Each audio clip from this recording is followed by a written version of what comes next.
I remember having coffee with a friend uptown, and she said, "Are you getting the grades?" And I go, "What do you mean?" She said, "Haven't you signed up for the portal yet?" Like, no. She said, "You can even get notifications on your phone." I was, no way, that's the last thing I need. But I went right home and made sure I was signed up to get the grades. Today's conversation on parenting the mental health generation continues the theme from the first half of our season. We are raising kids in the pressure cooker that is life right now, and parenting is hard. But you are not alone. Welcome in. I'm Amy. And I'm Lisa. Today, we are here with Susan Walsh. Susan, Amy, and I are discussing how online grading systems, whether it be Infinite Campus, Schoology, or Power School, can turn our child-parent relationship into a transactional one, focused on turning in homework and getting good grades. What's the good and the bad of this effort to put our kids' academic information at our fingertips? How does it impact our relationship with them and their development of agency? It's what Julie Lythcott-Haims calls the insidious parent portal, and what Jessica Gross discussed in her New York Times article entitled "Snowplow Parents Are Ruining Online Grading." And with a new semester starting, we have a clean slate. What would happen if we tried what Haims suggests and practiced not checking these tools for a week? A 1-week cleanse. Would we survive? Susan has called Northbrook home since 2012. She spent over 30 years dedicated to educating children as both a classroom teacher and principal. And now in retirement, she works part-time at National Louis University and is a powerhouse volunteer for Catch and Reading Power, fostering the power of literacy. We know Susan will be a wonderful guest to continue this theme of sharing conversations with fellow listeners who wake up every day trying to be good enough parents to our kids. So put in your earbuds, take these 30 minutes for you, and join our conversation with Susan. Hi, Susan. Welcome in. Thank you. Thank you both for having me. We are very excited to have you here today. This topic actually started because I recently had the opportunity to see Julie Lythcott-Haims present through the Deerfield Parent Network. And when she mentioned the insidious parent portals, the entire audience burst out into laughter, and parents were clearly nodding in agreement. As a parent to 2 youngsters, I haven't yet had the personal experience of dealing with these parent portals, but I do hear about them a lot at work. And I was wondering if the 2 of you, who have more experience than I do, can share a little bit about what it's been like having to navigate that with your children. You want to go first, Susan? I have a 6th grader, so this is my first opportunity having to use one of the portals. I remember having coffee with a friend uptown, and she said, "Are you getting the grades?" And I go, "What do you mean?" She said, "Haven't you signed up for the portal yet?" Like, no. She said, "You can even get notifications on your phone." I was, no way, that's the last thing I need. But truly, I went right home and made sure I was signed up to get the grades. Do I get notifications? No. But it has been a learning curve, and I really look forward to sharing some of the experiences I've had so far in my first year using these portals as a parent. So I don't know if it's the same in 6th grade as it was in high school. When my kids were in junior high, we did not have online grading. But in high school, it wasn't only grades. It was assignments, it was tardies, it was, virtually every piece of knowledge about my child while he or she was at school. Is that how it is in 6th grade as well? That's how I interpret everything. After the elementary school experience where you might get a newsletter every week or month, I do get a lot of information. I think one of the things that parents need to be careful about is how to use that information, what it means. And even though it's important and there is some good information, it's important to know that it doesn't tell the whole story.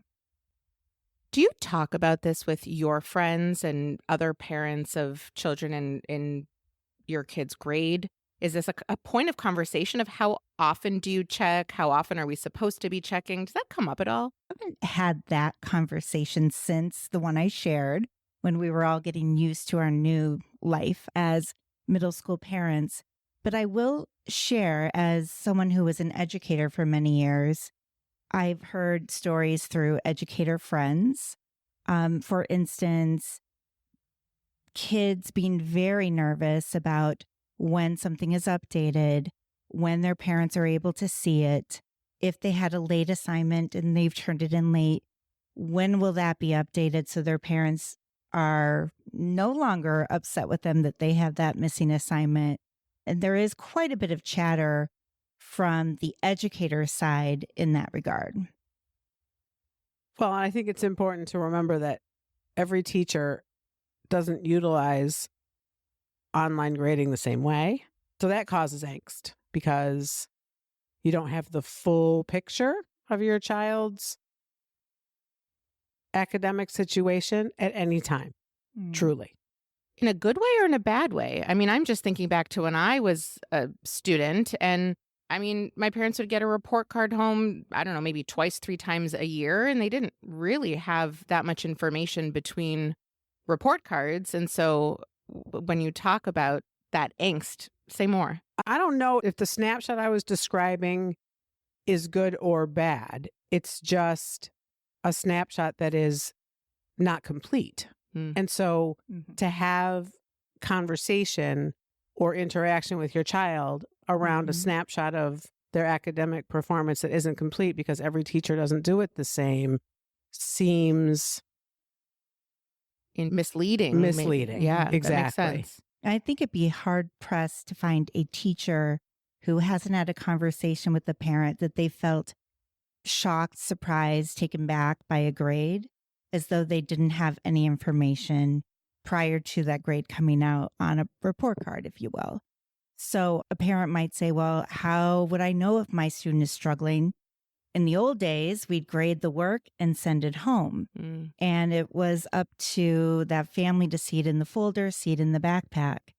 But so it does, from a teacher's accountability, give that, hey, I am sharing this information with you. If you have questions, certainly you wouldn't want to wait until the report card comes out and you feel surprised.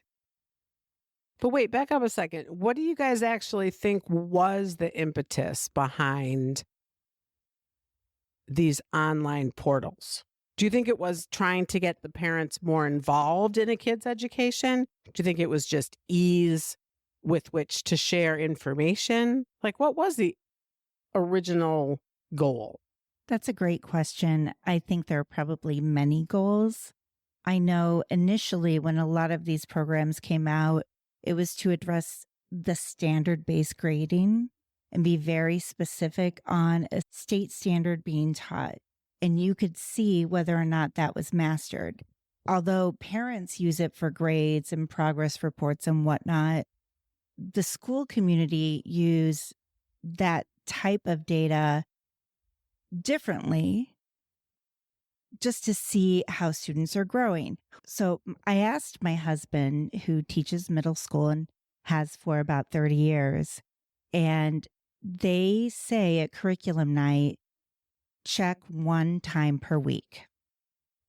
So they do give some guidelines. Schools can choose to set these particular data systems with some notifications or filters, but most people I know, and I guess I would say feeding into Stevenson, New Trier, and the Glenbrooks, that it's open all the time in real time and not once a week structure.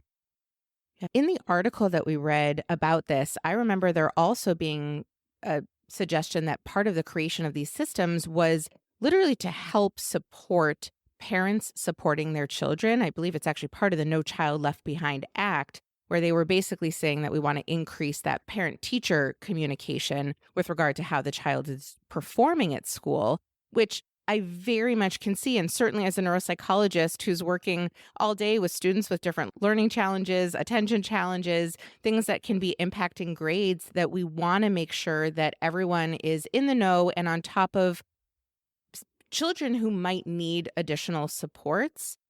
But in that increase of communication between parents and teachers for those who need it, I think also came a drastic increase in communication between parents and teachers for students who didn't necessarily need that much additional support. And, the experience that a lot of people have shared with me who are in education is really around how much more they're getting bombarded by parents who are up in arms about a grade that their child got, even if it's such a tiny little nothing in the grand scheme of their grade, but it shows up as a 0 for participation one day because they were quiet in class, or they had a doctor's appointment, so they weren't there for the in-class assignment. So until that gets rectified, there's a 0 that pulls down their grade, and there's just such reactivity. And I think that actually lends itself to something else we talk about a lot, which is agency. And why is it that when a 0 grade shows up, that a parent is immediately calling a teacher? Where is the student in that equation? Mm-hmm. It's almost like we have it backwards, because if online grading were there for the elementary kids, you would know immediately to go home and help your kid learn to read the word cat. Or you would know immediately that your child had a hard time in the bathroom today or whatever. And those are more appropriate for a parent to know day in and day out, right? Mm-hmm. But what we do is that we put this online grading and all of this information about everything to kids who are supposed to be developing agency, moving away from us, advocating for themselves, taking hold of their own lives. And instead, we increasingly become part of it as parents. And again, back to what I was saying before, I'm sure there are families where that can be a healthy place from which to jump and talk. But I know that there are a lot of families where it only increases pressure and expectation and disappointment and all the things that we don't want our kids to feel. Artificially inflates The importance. Yes. Of these things, Yes. because it is on the top of our minds all the time, because it is on the tips of our fingers all of the time. And so we lose sight of the fact that it is one component or one aspect of our super well-rounded, brilliant, creative, delightful kids, but they don't get online grading systems that we check every day about their friendships or how many jokes they cracked or if they found joy in cute things throughout the day. And so this is what we are given as information that we then spill back towards them.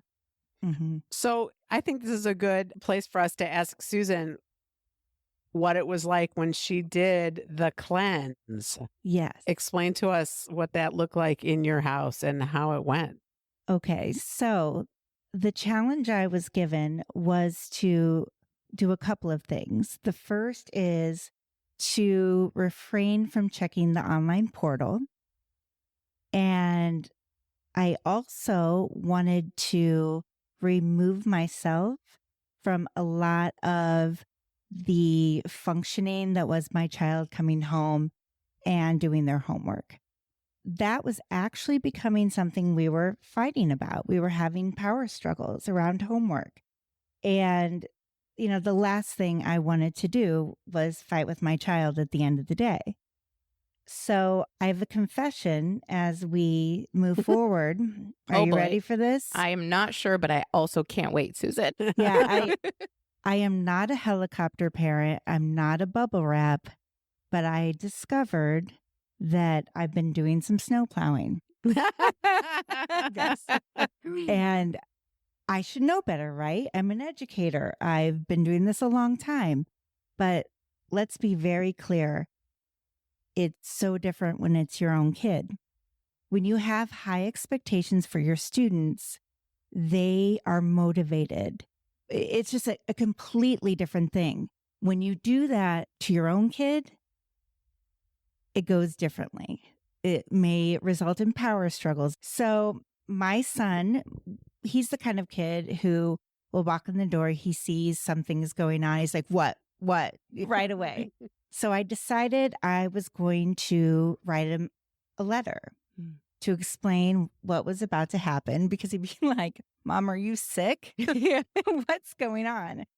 So I basically stole this from Julie Lythcott-Haims, and I just tweaked a couple of words so it sounded like me and not her.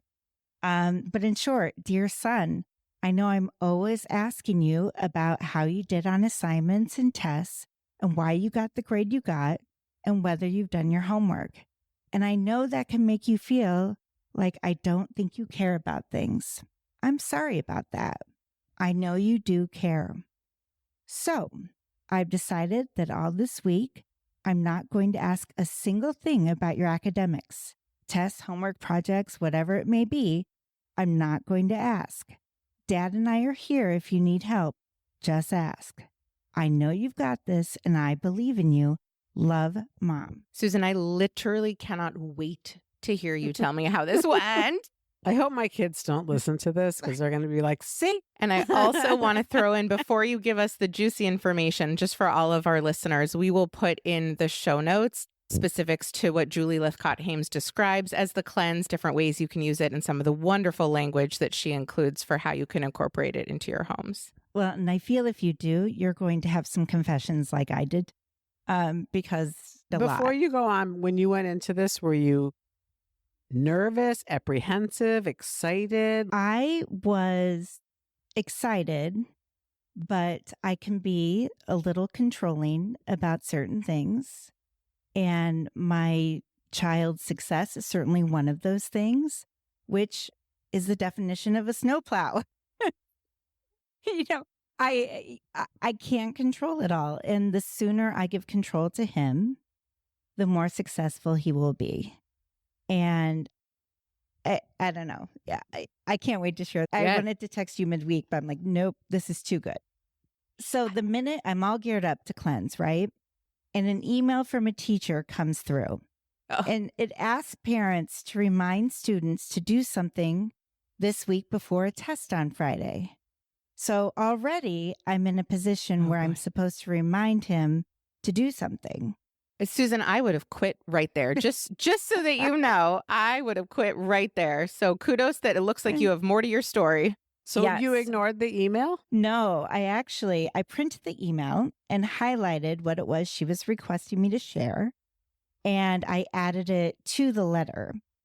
Oh. And the minute he walks in the door, he gets off the bus, does a little middle school walk from the stop, and he's like, oh no, what's this? Because there's an envelope with his name. And he read it aloud and he was chuckling a bit as he was reading it. Again, he was probably like, who are you? Almost like you were giving him your letter of resignation. Yes. You know? Yes. Do you have a fever, Mom? Exactly. Exactly. He just smiled when he was done. So I asked him what he thought about the note because I'm dying, right? Mm-hmm. And he said, I like it. I kind of laughed because I think I saw something like this on your Instagram. And those are the types of things I save, all the good parenting nuggets. So now he thinks I'm doing some Instagram, like Pour a bucket of water the on your cool head kids sort do. of thing. Yes, Yep. exactly. But I'm not that clever. And he goes, thanks, Mom. And inside, I'm dying. I'm dying. I feel so great about myself. I'm super mom. And the evening begins to tick away. We have dinner. At the end of dinner conversation, and we're beginning to clean up. My worries are building because, remember, the teacher gave a reminder and it hadn't happened yet. So I cheated, okay? I cheated on the cleanse. I whispered to my husband. I said, what about what the teacher emailed to us? So he's like, hey, have you done such and such yet? He says, ugh, why didn't someone tell me earlier? Wow. And this is where it gets good. Mom said, I gave you the information. It's up to you to do something with it. His response, good point. Oh, Oh, wow. Applause. Yeah. Round of applause. Yes. Where are our sound effects on this podcast? I mean, I have goosebumps. And the rest of the week went great. Now, we did have a snow day. So I had one day off that cleanse. But it was so eye-opening to me that this is going to be our practice moving forward. Wow. How about that? Okay, you have to say a little more for me about what the rest of the week was like with your son when you weren't talking about school. Did you feel differently? No, but if my husband asked him something, I said, I'm leaving the room. I don't want to be a part of it. I will say we had 0 power struggles after school. I have to tell you that I have some outcomes to share.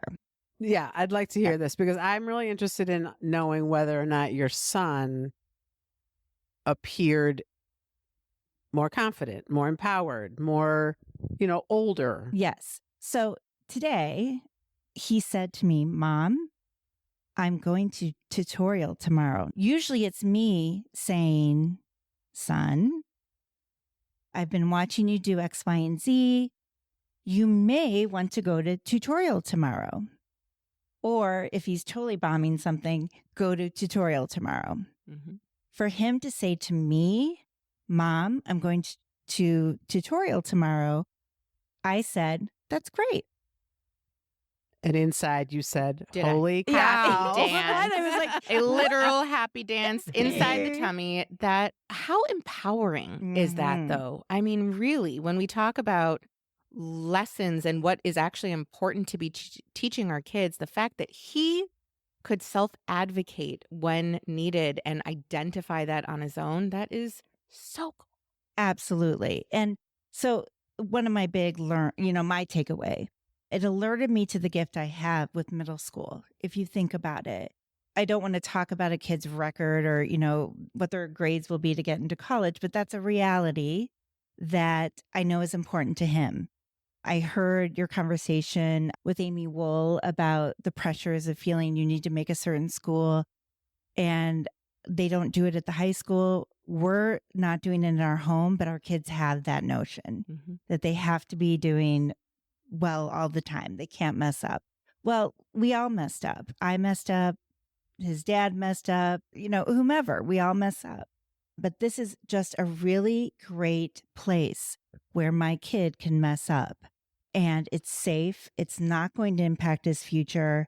Okay, you didn't study and you got C, D, or F, whatever it might be. What did you learn from that? But if I keep taking that learning experience away, it's not his. So I have to tell you, this charge that I was given was the best thing to ever happen because we have 3 years to nail it.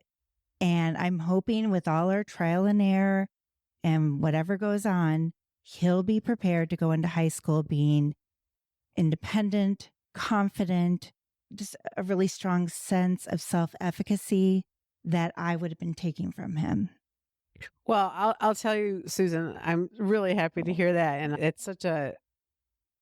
it's so fascinating that 1 week of changing 4 days, 5 days of changing your behavior has had such a monumental effect on you and your family. And I think that speaks volumes. And I'm so pleased that you shared that with our audience because I think it'll matter a great deal.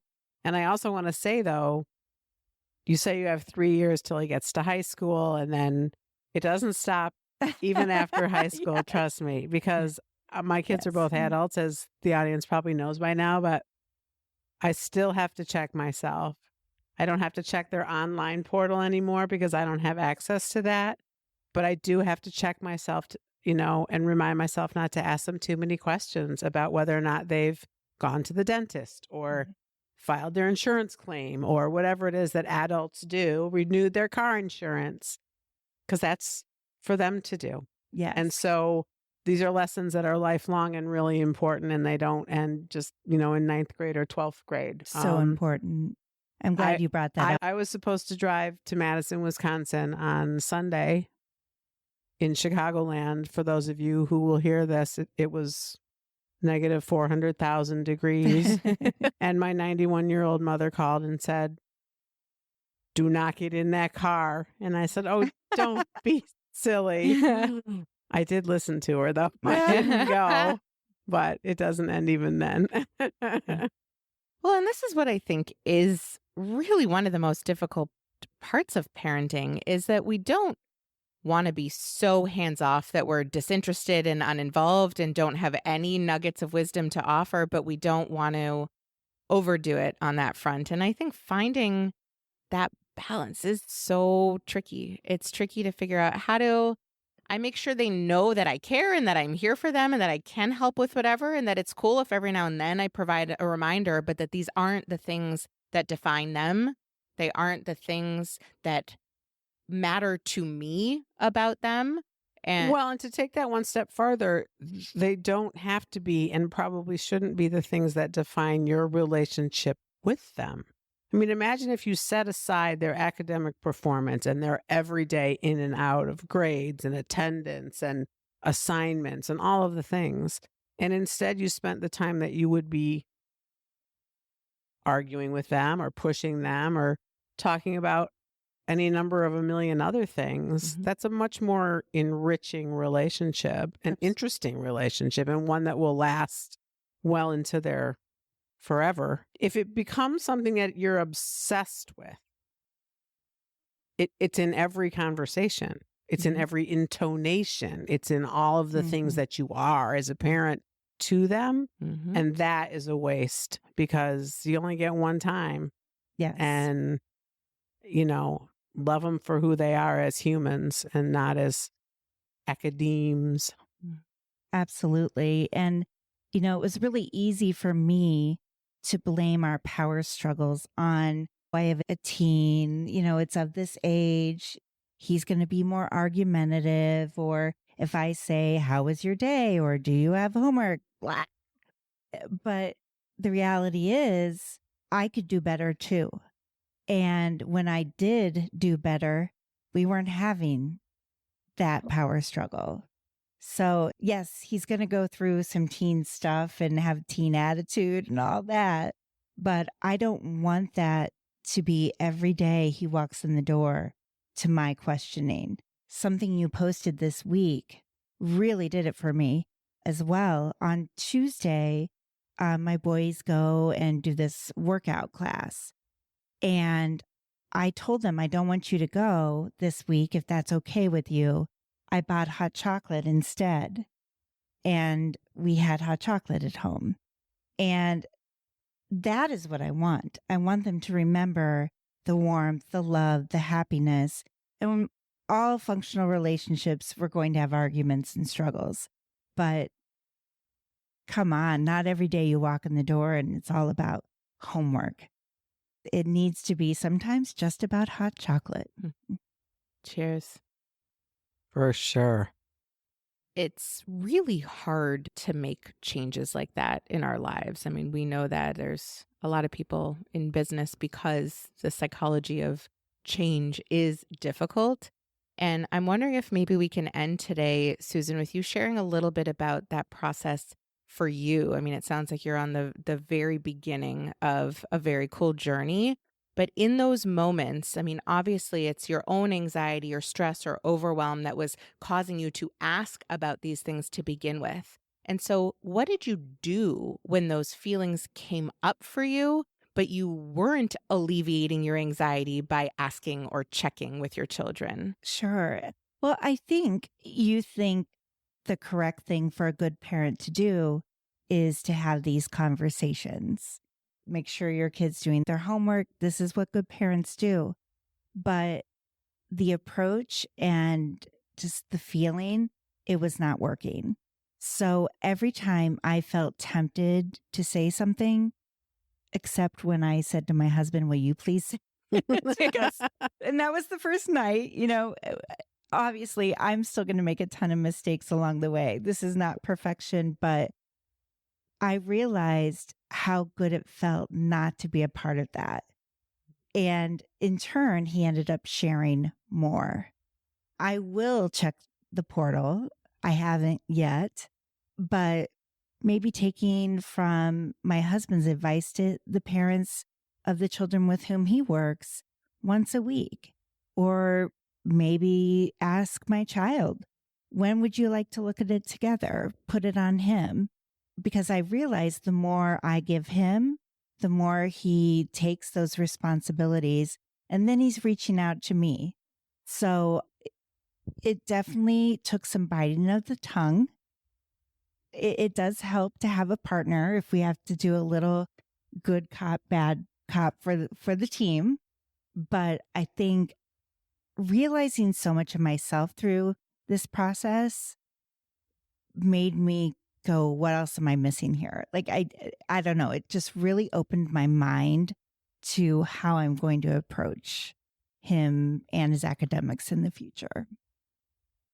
And I imagine that it will continue to get easier. It feels to me like we could replace the conversation about online grading with the conversation about addiction. It's literally an addiction in some ways. And we know that there can certainly be some withdrawal and some tough times at the beginning. But I think the more that we get used to it and see the upside of the new way of living, the easier it starts to feel. And we just replace it with a new, better way of being. And hot chocolate. And hot chocolate. And we send our kids into the world as confident kids full of agency and ability to navigate what our ultimate goal is. Oh, cool. Well, Susan, thank you. Thank you for your honesty, your willingness to try a new parenting approach. Your confessions and all. I mean, look, who wants perfection? What kind of boring podcast would this be if we pretended we could do everything perfectly? And of course, also for your volunteer commitment to Catch. Listeners will find the links to Haims' work and Gross's article, Snowplow Parents Are Ruining Online Grading, in our show notes, along with a link to Deerfield Parent Network's website for more information on their upcoming programming.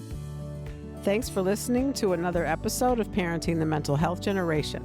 Stay current on all Catch programming by liking us on Facebook and Instagram, Is Community. You can find information about how to volunteer for Catch by visiting our website, catchiscommunity.org. We are glad that you joined us to continue the conversation. It's important to talk about our mental health and reach out for help if needed.